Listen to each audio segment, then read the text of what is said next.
भक्तजनों को राधे राधे। जय श्री कृष्ण।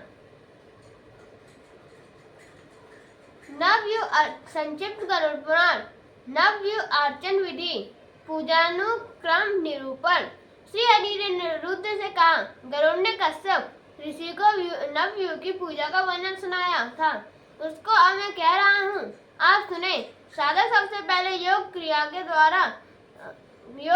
के द्वारा जीवात्मा को मस्तक, नाभि और हृदय रूपी आकाश रामक तत्व में प्रविष्ट करे। तदंतर वह रम इस अग्नि बीज मंत्र से पांच भौतिक शरीर का शोधन करे। इसके बाद वह यम इस वायु बीज मंत्र से उस संपूर्ण शरीर की लय की भावना करे। तत्पश्चात वह लम इस बीज मंत्र से चराचर जगत के साथ उस विलीन हुए शरीर के संपल्वित होने की भावना करे। इसके बाद वह वम इस बीज मंत्र से पुनः स्वयं में अमृत तत्व की भावना करे। तदंतर अमृत के बद बुधों के बीच मैं ही पीताम्बरधारी चतुर्भुज भगवान श्री हरि हूँ, ऐसा मानकर आत्म तत्व के ध्यान में निमग्न हो जाए। इसके बाद शरीर तथा हाथ में 3 प्रकार का मंत्र न्यास करना चाहिए। पहले द्वादश अक्षर बीज मंत्र से, तदंतर कहे गए बीज मंत्र से न्यास और बाद में षडंग्यास करे। इसके साथ साधक साक्षात नारायण स्वरूप हो जाता है।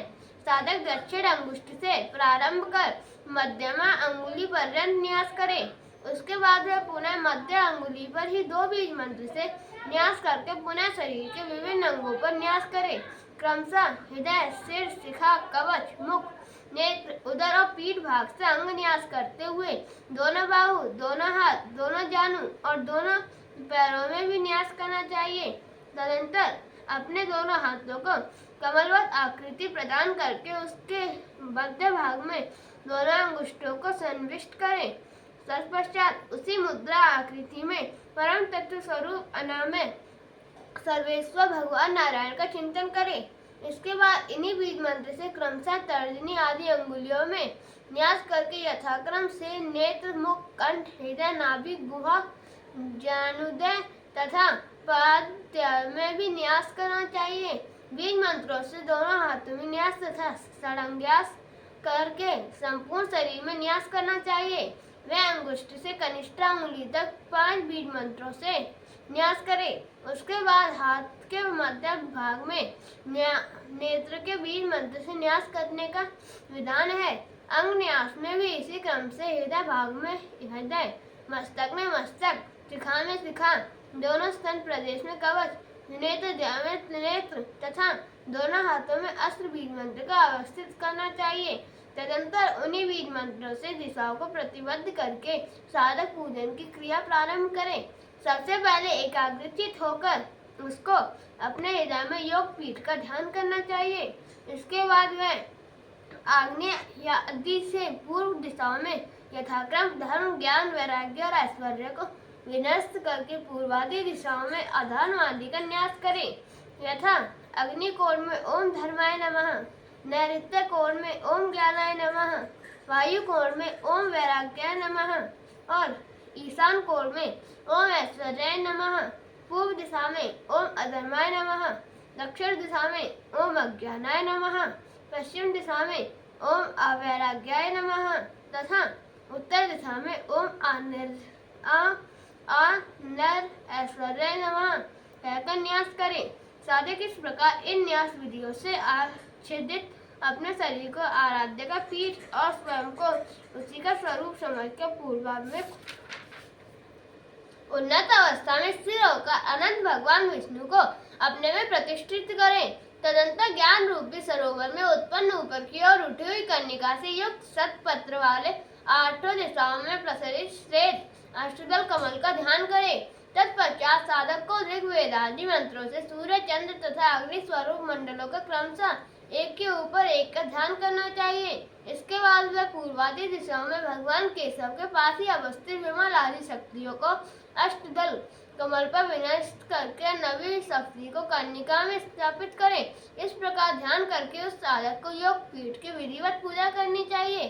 तत्पश्चात वह पुनः मन से भगवान विष्णु का अंग सहित आह्वान कर उस योग पीठ में उन्हें प्रतिष्ठित करे तदंतर पूर्वादि चारों दिशाओं में अवस्थित चतुर्दल कमल पर हृदय आदि अन्यास करना चाहिए।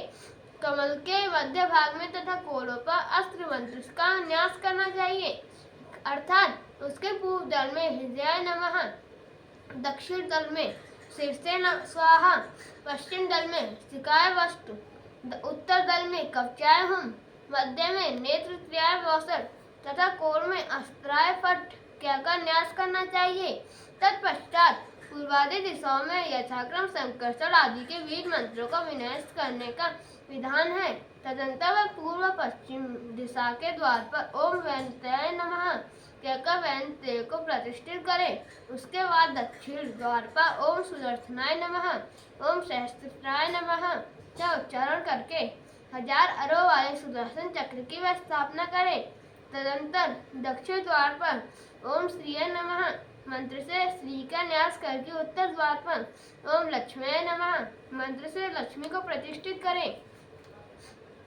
साधक को इसके बाद उत्तर दिशा में ओम गदाय नमः मंत्र से गदा, कोलों में ओम शंखाय नमः मंत्र से शंख का न्यास करना चाहिए। तत्पश्चात उन विष्णु देव को दोनों और आयुधों को न्यास करना चाहिए। विद्वान साधक दक्षिण की ओर सांग धनुष तथा देवों के वाई और ईसु बाणों का न्यास करे।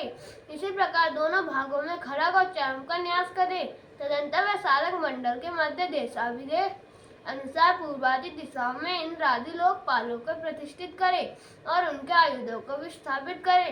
उसके बाद विद्वान साधक को ऊपर की ओर ओम ब्राह्मणे नमः मंत्र से ब्रह्मा तथा नीचे की ओर ओम अनंताय नमः मंत्र से अनंत देव का न्यास करना चाहिए।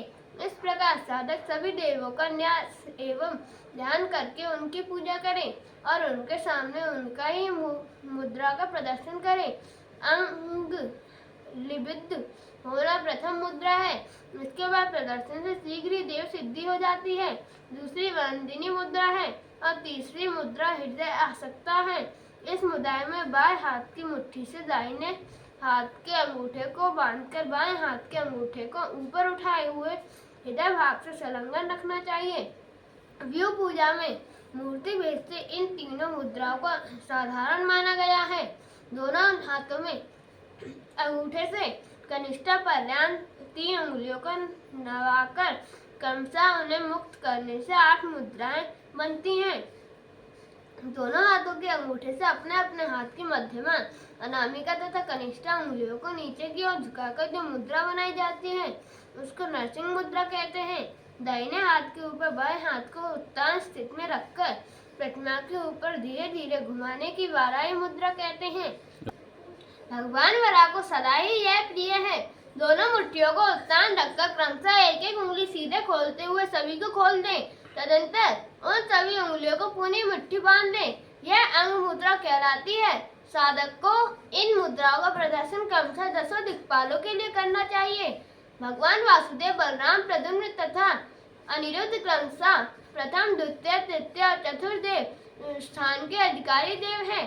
साधक को ओम अंग वासुदेवाय नमः मंत्र से वासुदेव, ओम आम बालाय नमः मंत्र से बलराम, ओम अंग प्रद्युम्नाय नमः मंत्र से प्रद्युम्न तथा ओम अह अनिरुद्धाय नमः मंत्र से अनिरुद्ध की पूजा करनी चाहिए।